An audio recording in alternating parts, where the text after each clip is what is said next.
Arsenal versus Villa at Villa Park tomorrow, the 24th of August, 5:30 p.m. British Summer Time, Nigerian time. Um, yeah, it's another weekend again, and it's interesting for a number of reasons. Most especially Arsenal going away to Villa. We all know the story. We all know what happened. Football fans all around the world, we know what happened between Arsenal and Villa last season. Um, but before I go into my predicted lineup, formations, and how I would love for us to set up against Villa, and my predictions as well, uh, it's good for us to remind ourselves that Villa did a double against us last season. Um, they won 1-0 on their ground, and then they came to our ground and beat us 2-0. So we know better not to underestimate Villa. Um, but yeah, these are some of the stats from the game. I think from those games that we played against Villa, there was one thing that was there. We were the dominant team. Maybe we were just lacking the experience, sort of, on how to go about, business, because it's gonna be business this season as usual. We have to get the win. Nothing less than a win is gonna be acceptable from my point of view. So these are some of the stats. Um, so when we went to Villa Park, the game ended 1-0. We all know how it ended 1-0. Um, so shots on goal, 3 to Villa, 3 to Arsenal. Shots off target, maybe the total shots, sorry, 9 to Villa, 10 to Arsenal. Okay, I think those are shots off target. And then we dominated possession. We dominated the ball. Um, I think there was a bit of controversy there when Kai Havertz equalized the goal, and then he was ruled out for a foul and stuff like that. But yeah, we did dominate certain aspect of the game. But now, before I say what I wanted to say, I want us to look at the reverse fixture at the Emirates. We were totally dominant, but I'd say we were naive and we're so wasteful. Look at that: 5 shots on goal, 2 to Villa. 17 shots to Arsenal, 10 to Villa. Possession 51-49. Um, yeah, I think it was kind of like the same way it was against Wolves. We dominated so much the first half, and then in the second half, we allowed Aston Villa to grow into the game. And one thing that I have noticed over the years playing against Aston Villa, Una Emery's Aston Villa, I'll put it that way. I think we could all see that Aston Villa are a very, very good counter-attacking team. So when I look back in 2022, when Emery just came, when we went to Villa Park, we watched that game when Arsenal won 4-2. We're chasing City as well. We won 4-2 on their ground, but there was something there that is similar to the way Emery have been playing over the past couple years. So he's a very good counter-attacking manager. He likes to play on the counter. He likes players that can sprint. So we won that game 4-2, but I could see that he was building something at Villa. And now last season, he kind of like almost perfected what he was building at Villa in terms of playing against the top teams. It was really difficult to beat, which guaranteed him a Champions League spot. So I think we need to be aware of the fact that, first of all, we need to be aware of the fact that Villa are a very good counter-attacking side. If you look at the game against West Ham, the way they scored the second goal, that was classic Una Emery and classic Aston Villa goal. So it came from a counter-attacking play, playing the ball to the middle, and then 4 or 5 players sprinting. You go look it back. Um, and then the ball was square played, the same way they scored against Arsenal at Villa Park. That's the same way they scored against West Ham. So when they are breaking on the counter, they've got like 5, 6 players running. So I think we have to be calm in that aspect.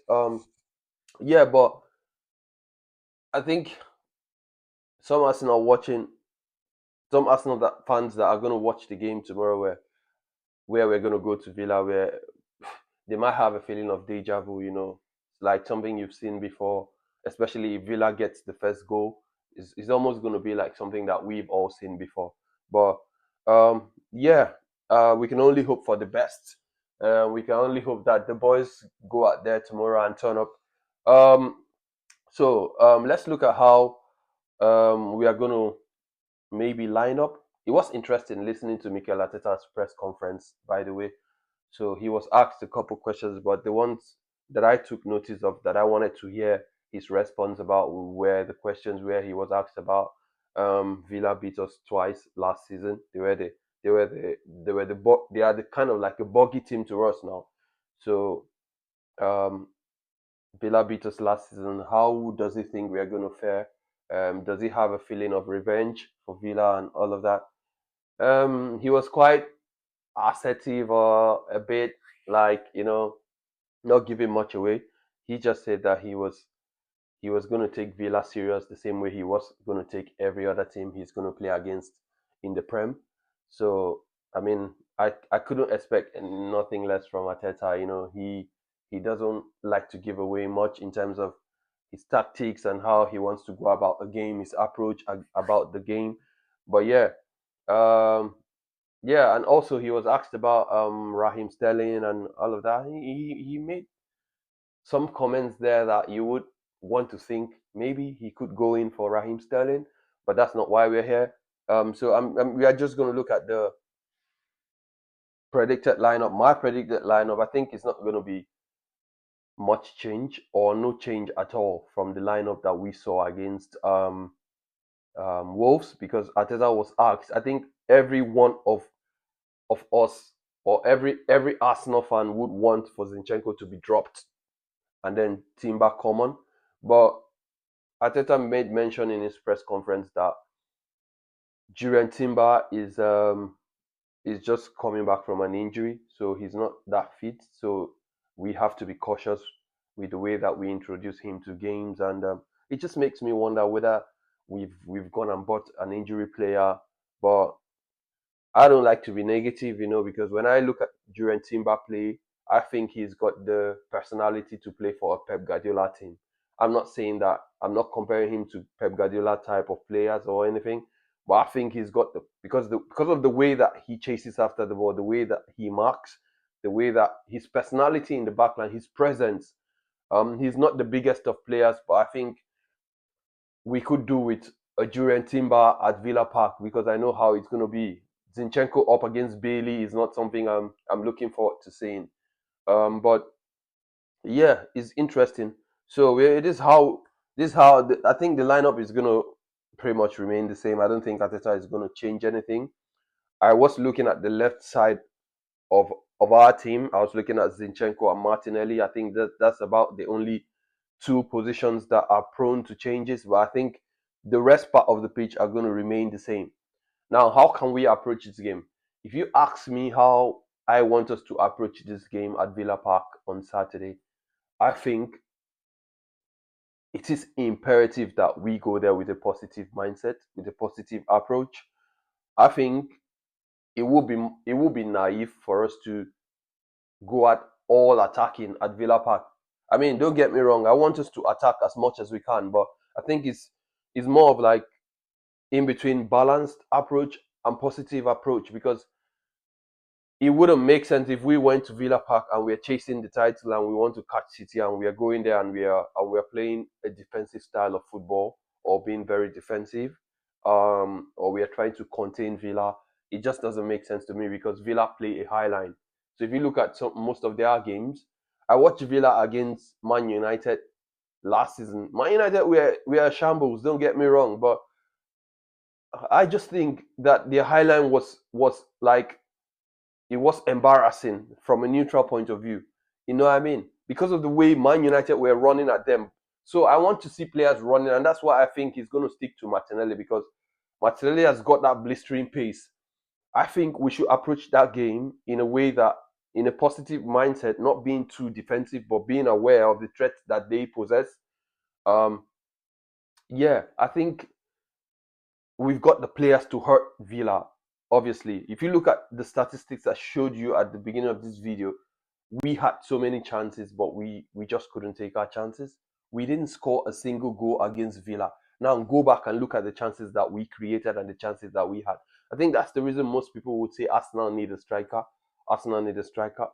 And I can agree, because you cannot tell me that we have the right to be inconsistent, and then we decide to score goals whenever we click. No, we should always be ready to take opportunities, and that's why I think that together with all other Arsenal fans that we do need a striker. But I mean, it's up to the gaffer, it's up to the coach to know what he does with the team. But this is my predicted starting 11. Raya, Saliba, Magalhaes, White, Zinchenko, I think will keep his spot in the team because I don't think he's going to introduce Calafiori in an away game against such opposition, even though Arteta likes to spring up with surprises and stuff. But I think Zinchenko will keep his spot, which I'm not too comfortable with. But we move. Partey, Odegaard, Rice. I think we can all agree now with Merino coming in. I think slowly but surely Merino is going to be introduced to the team. But I think this is about the strongest midfield that we've got. Partey, Odegaard, Rice. And then up front, I would agree to go with Martinelli because he's got the pace. So Villa are playing a high line. If we can break, if we can catch them on the break with Martinelli's pace, with Saka's pace, I think Havertz he scored a goal in our first game against Wolves, but we are not too convinced. But I would love to see what he can offer. I would have loved to see Jesus because Jesus is trouble. I watched Gabriel. Sorry, I watched Gabriel Jesus in training. Nobody could get near him. Like he was like Messi. Where have I mean, I can understand the players don't want to get him injured or don't want to, because I mean, he's made of glasses. Talking about Jesus, but yeah, in terms of our starting lineup and the approach, I want us to approach this game with a positive mindset. I think we should be on the front foot. We should dictate the play. We've got the squad now to go out there and say, listen, we're not going to sit back. I think at Villa Park last season, Jorginho played, but now we've got a Thomas Partey. I think a lot of people are still skeptical because of some of the mistakes that Saliba and Partey made in the first game. But listen, take nothing away from Thomas Partey. He's about the most experienced player in our team. And for me, I think he's the most important player in that team.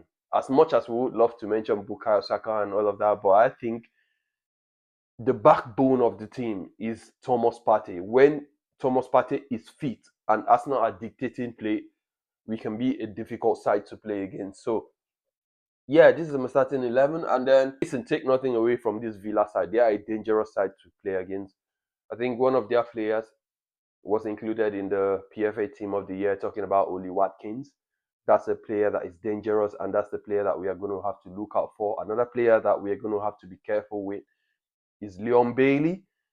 And then they've got another dangerous player who might not start, but might come off the bench. Talking about John Duran. And in the middle of the park, they've got really experienced players. You look at the likes of Tielemans, John McGinn, Andre Onana. I think them three are going to start for Villa in the middle of the park. It's not going to be easy. So if you look at the back line, they've got really experienced players too. You talk about Diego Carlos, you talk about Pau Torres. Those are players that can keep possession. You talk about Lucas Digne and then Marty Cash. Those are really explosive players. You know, they are left backs and right backs that can play as wing backs. So it's going to be a really difficult game at Villa. But if you ask me about my prediction for the game, listen, it's not going to be too much goals now because Arsenal now have mastered the art of defending. I think defending is one of our strongest points. Um, so if we concede, we are not going to concede more than a goal.